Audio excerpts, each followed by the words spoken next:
The Singer 44S is a great sewing machine. It's super powerful, but it also is notorious for being finicky and having a lot of issues when you're sewing. Today I'm going to show you some of the most common issues with this Singer sewing machine and how to quickly and easily fix them and get started sewing again. The general rule in sewing is that if you see a problem underneath the fabric, that usually is a problem with the top of the machine or the top thread of the machine. If you see a problem on the top of the fabric, generally that means that there's a problem with the bobbin or the bobbin thread. I know that seems odd, but that's a way that sewing machine mechanics will start troubleshooting any sewing machine. Since this sewing machine is a little more touchy than most, if it's not threaded exactly right, you will for sure have problems with your stitching. Be sure to watch my video showing how to thread this machine. If you're sure it's threaded right, let's move on to the second issue. There's a couple of tricks to the top thread that even if you know how to thread your sewing machine, it could still mess up your sewing stitches.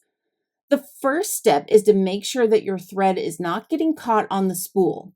Each spool has this little notch to lock the thread in. So you have to make sure that this notch is put to the right side as you load your thread. The next step is to make sure before threading your machine that the presser foot is in the up position and that your needle is in the all the way up position. You'll know it's there if this metal hook is sticking up out of the machine.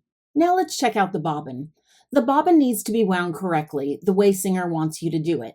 If you're used to starting your bobbin winding like this, wrapping it around the bobbin, you'll probably run into issues later.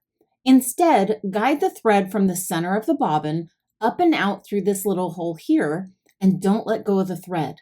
Load the bobbin onto the winder and click it over to start the winding. Hold the thread up and out about 4 inches above the bobbin. Use the foot pedal to start winding the bobbin until the thread is secured underneath. Now stop and cut the thread as close to the bobbin as you can, then finish winding the bobbin. If you're still having problems with your Singer 44S, comment below what issue you're having and I'd be happy to help. Thanks so much for watching. Be sure to like and subscribe for more great sewing tutorials.